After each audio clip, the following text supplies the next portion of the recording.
Henshin Inspection presents Going Ultra. This is MJ. I'm an author, I'm an artist, I'm an analyzer. Find all my work at mjmunoz.com.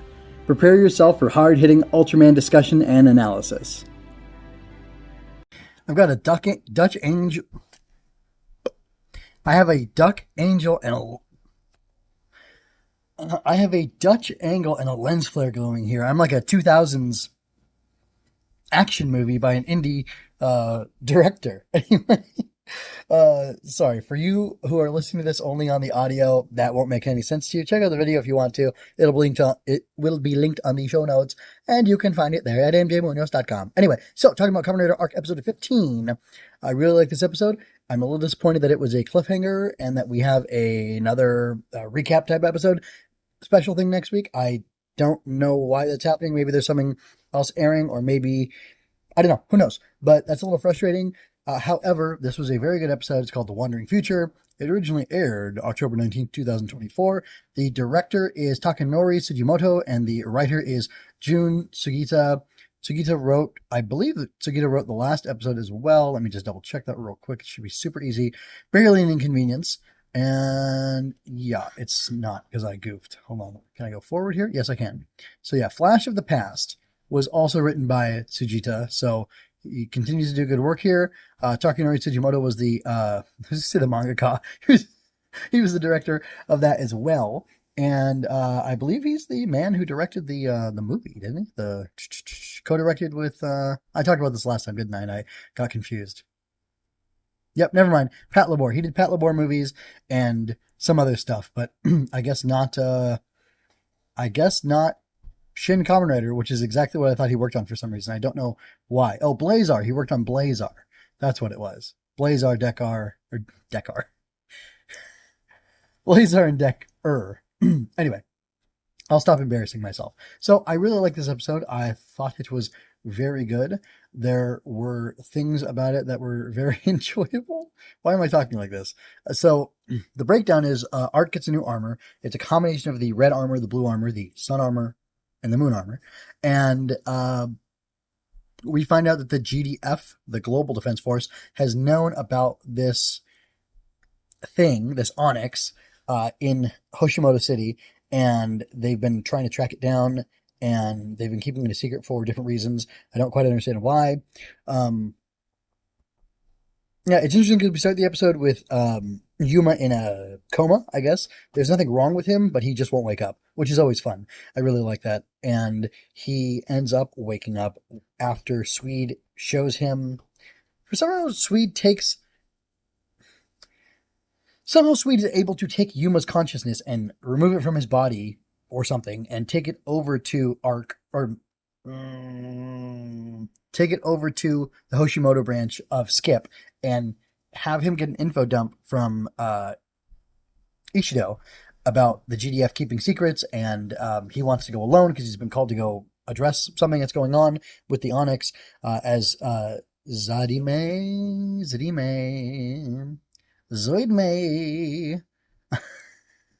the kaiju that Swede summoned, whose name is Zadime.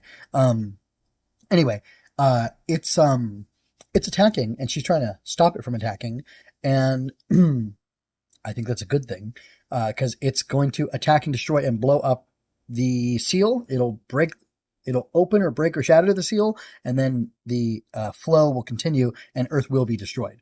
So it's interesting that what happens here is you have a little bit of a Ultraman Blazar, Ultraman Zet. I'm not sure I can be the hero. I'm not sure I can sync with my host anymore type of deal going on, which is okay. We've had that 2 times before, at least to my knowledge. That it might happen in every single Ultra series, and it's the Dark Night of the Soul for Ultraman or whatever. But did it happen in Decker? I'm not sure. I think spoilers for Decker, he became Evil Decker at one point, or Dark Decker or something. So it probably happened there too. It happened in Guyver, not the half of the 1986 Guyver that was written by Riku Sanjo of Kamen Rider Double fame. I was just saying Kyoryuger, but I don't like Kyoryuger, so I dislike Kyoryuger more than I dislike Kamen Rider Double. You dislike Kamen Rider Double? How can you? We'll talk about it later. Anyway, I'm still excited for the Begins Night movie for the Futo PI thing. Anyway, um, Portrait of Skulls, what that's called. Anyway, so getting back on track, um, yeah, we're having like, unfortunately, if you've only been watching Ultraman with the dubs, you've seen Zet and you've seen Blazar. They both had this thing like in the middle of the show, like around episode 12, 13, 14, or 14, 15, where like the Ultra host doesn't want to connect with the Ultra anymore, and it causes issues. And here we kind of have something similar, and it's all resolved very quickly, and I like that because it makes it different. We don't get Yuma sitting around moping or being sad that he has to do whatever, and we don't get him being distant from Rution. Rution and he have some conversations, and they end up doing this double hand clasp thing, which is great. Because Yuma did kind of despair for a moment. He despaired for a moment when he learned that the Earth was still on a countdown to destruction, and he told told Rution that he was over that and that he wanted to be his partner. He said, "I'm you and you are me," which was, as somebody who got introduced to Persona through Persona 4, that blew my mind. And it's a dumb little aside, but anyway, it's just, for me, it was meaningful. And I thought, that's really cool. The human host telling the alien guy, "I am you and you are me, and we're going to do this together." It was very cool. So, like, they kind of took that, Dark Night of the Soul thing and turned it on its head because Yuma gets over it so quickly. And, I like that. I like that a lot. I really appreciated that. And I am curious to see where exactly they're going to go and how exactly they're going to handle this from here, because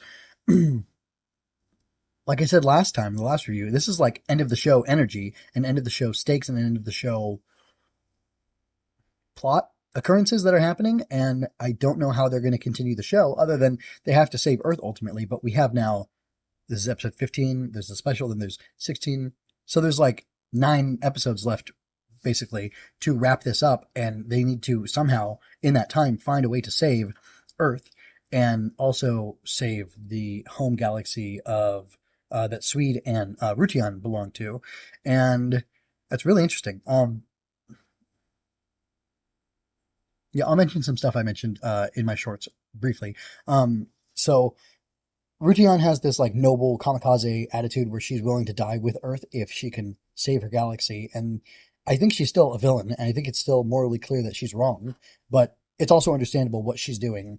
And I wonder if that'll present an opportunity for her to do a heel turn, if there's a way for her to help save the Earth and her home at the same time. Also, are we going to see other ultras or other beings of light related to Rution, his allies that he talked about previously? Are they going to come through at some point towards the end of the show to save the day, to save the Earth? I don't know. Oh, I will tell you something I am disappointed about. I am disappointed that I was wrong. I was totally wrong that K-Day wasn't the first emergence of kaiju on Earth in Ultraman Arc. It is confirmed by how things were, by Ichido basically in this episode, that on K-Day 16 years ago, when the seal was closed, the energy from the seal somehow caused all these kaiju to react to it on Earth, all these Earth kaiju to react to it simultaneously. So on one single day, a bunch of kaiju attacked and caused trouble, and that's why it's called K-Day. I totally thought it was how kaiju entered the world of Ultraman Arc, and I thought this was a world dealing with the existence of kaiju in as a new thing, as a new phenomenon, but it's not. So I was wrong about Hamgur, and I was wrong about Livajira, the ancient kaiju, or the fossil kaiju, or whatever they called it. I was wrong, and that's too bad. I'm kind of disappointed because they're just doing the same thing other Ultraman have done, where kaiju have always been on Earth, and it's not something novel. It's not something new. It's not some new reality they're dealing with. And like, it just doesn't satisfy me because it doesn't make sense that people in the past were able to pacify kaiju and live in harmony with them. It makes more sense that kaiju would have just killed people and people would have just moved on and treated the kaiju as a natural disaster, and that's the only solution. But from Hamgur's situation, well, I don't know if that's true. Yeah, the Hamgur situation makes it definitely seem like just sometimes Hamgur killed a bunch of people, innocent people, for no good reason. And that still bothers me. And I still have that issue with it. But, it's not a big deal. Anyway, moving on. The new form gave us like kind of a CGI fest with all those discs flying around and stuff. It was pretty cool. It's kind of like a slugger, ultra slugger attack where you take the thing off your head and throw it at somebody. But it was cool because it was like multiple moons and they're like little crescents of the moon. So they're all kind of from one circle, like his disc armor buckler thing that he has. And that was a lot of fun. And I like the fact that in this armor, he's like faster, but he's also strong. And it's a little broken. It's a little OP, but we'll see how that's dealt with in the future. But I do like it. And I thought it was a cool twist that Yuma told Arc to unleash his imagination, and then he formed that armor. And then it showed, flipping through the pages of his notebook, that there's a crayon drawing of this. So did he draw this as a kid or did he not draw this as a kid? I don't know. I don't know. But yeah, the show continues to be cool. I'm disappointed in some things. I'm disappointed that we have to wait another week to see what's going to happen next, but we'll see. Hopefully you enjoy the clip episode. They're going to do another commentary, I believe, so that'll be fun. I'll definitely enjoy that, and I encourage you to check that out as well. Let me know what you think of Arc so far. How did you like episode 15 specifically, and how do you like the overall story that they're telling? And what do you see happening in the next 9 or so episodes as we wrap this thing up and get towards a conclusion? I hope you enjoyed that. Please remember to like, share, and subscribe. I invite you to comment, ask questions, and share your thoughts with me. It's always more fun when you're part of the conversation. Until next time, be well and be Ultra. Visit mjmunoz.com for more of my work and help me build up the Fortress Fiction.